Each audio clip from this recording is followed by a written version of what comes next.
Meu irmão, minha irmã, paz e bem para você. Hoje, segunda-feira, 8 de fevereiro de 2021, mais uma oportunidade de partilharmos a palavra de Deus e juntos celebrarmos o amor de Deus que toca o nosso coração. Hoje, a memória histórica, a revolta dos escravos em Nova York, na data de hoje, em 1712.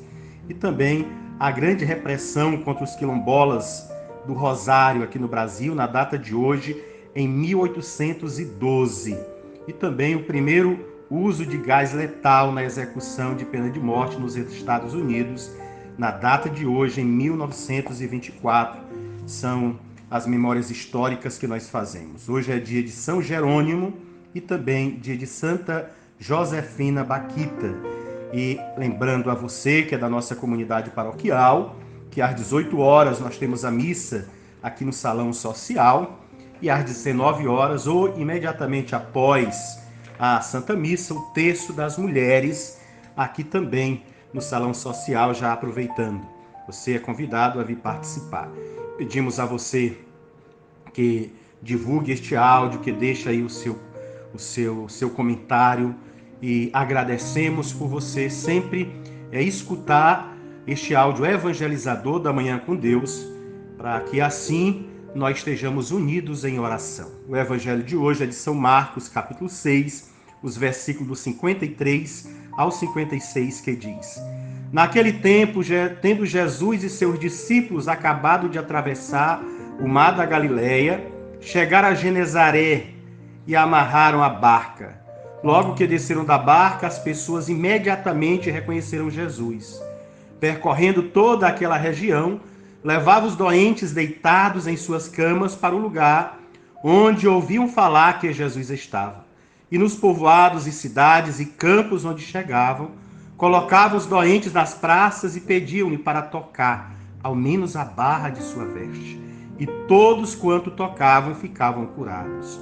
Palavra da salvação, glória a vós, Senhor. Depois da multiplicação dos pães no deserto e da travessia, Jesus quer saber em Genazaré, já em terra firme, se os discípulos tinham compreendido o significado do pão. Os discípulos, ontem como hoje, sabem tantas coisas, mas não sabem discernir o corpo de Cristo. 1 Coríntios 11, 29 vai nos lembrar bem isso.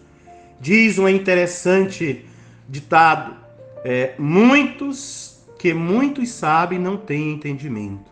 Um fragmento do abade do século IV a.C. nos lembra isso, uma verdade que ainda é muito atual nos nossos tempos. O Evangelho, nos esquema facilmente nos lembra, não foi escrito para contar história ou histórias com E. Foi escrito para a barca, que é a igreja, que somos nós, cada um de nós. Quer dizer, estes que somos nós, na ausência do esposo, deve reconhecê-lo presente e operante naquele pão que ela parte e reparte em sua memória. A Eucaristia não é simples partilha e fraternidade. Não que isso seja pouco, mas é pouco para dizer da Eucaristia. Não é um amor vago e indefinido, uma fantasia que recorda um ente querido que se foi. O pão, em virtude da palavra de Jesus na última ceia, é Ele mesmo, o Senhor que se doa totalmente a nós. Só a fé nos faz reconhecê-lo em todo o seu poder salvífico, e nele e por ele a nossa vida se torna um sim para Deus e para os irmãos. Este dom eu sou, como vai dizer o próprio Deus em Êxodo 3,14, palavra impronunciável, que quer dizer eu sou aquele que está aí, presença misteriosa e libertadora de Deus no meio do povo. Na verdade, se Deus é amor, quem permanece no amor permanece em Deus, e Deus permanece nele, como na primeira carta de São João, capítulo 4, 16, vai nos lembrar.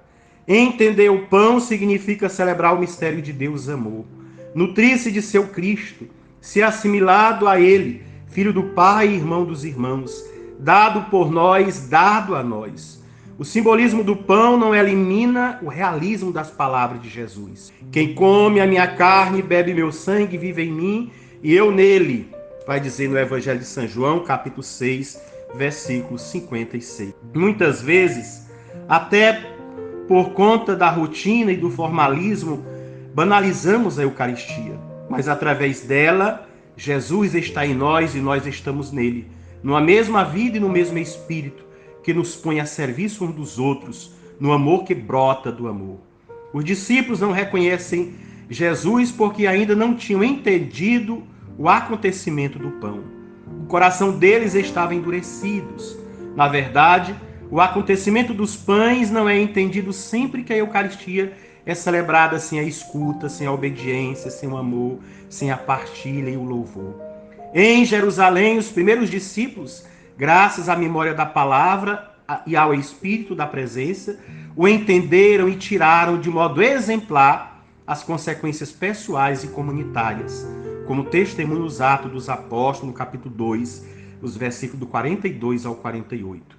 Diferentemente dos discípulos, a multidão de necessitados reconhece imediatamente a necessidade, aguça a visão, a pura sensibilidade, orienta o coração. Se é inevitável cair do entusiasmo à rotina, é indispensável voltar ao primeiro amor, pois sem o Espírito, Deus está longe. Cristo fica no passado, o Evangelho é letra morta, a Igreja é uma simples organização, a autoridade uma dominação, a missão uma propaganda, a celebração é vocação e o agir cristão uma moral de escravos. Sem o amor é apenas isso. O mar de miséria se lança sobre Jesus. Necessidade de salvação e salvação que Deus dá se encontram num abraço ansioso, confuso, barulhento. Os ouvidos estavam mais atentos que os de um cão de raça. Os braços e as pernas mais ativos que os de um atleta. A boca gritava tão alto que o que não fosse ouvido na terra certamente seria ouvido no céu. O toque, o encontro entre a miséria e a misericórdia era absolutamente necessário, mas não precisava ser largo nem longo. Bastava que a finitude humana pudesse roçar a infinitude divina para que fôssemos salvos. Mas Deus, no seu amor, faz tudo o que pode para nos salvar, para nos tocar e para nos chamar a Ele, para nos atrair a Ele, para que desta forma nós possamos cada dia vivenciar mais o amor do Senhor. Que também nós busquemos verdadeiramente esta presença do Senhor. Nós cultivemos em nós e nós testemunhemos a partir da nossa vida. Agradeço a você que nos escutou. Mais uma vez lembro você da nossa comunidade paroquial, que às 18 horas a Santa Missa no Salão Paroquial, após o Terço das Mulheres. Então as mulheres são convidadas a, junto com a Terezinha, rezar o Terço das Mulheres. E depois, também já lembrando a você que amanhã, terça-feira, os nossos setores, a celebração. Que Deus abençoe, conduza na graça do Pai, do Filho e do Espírito Santo. Amém.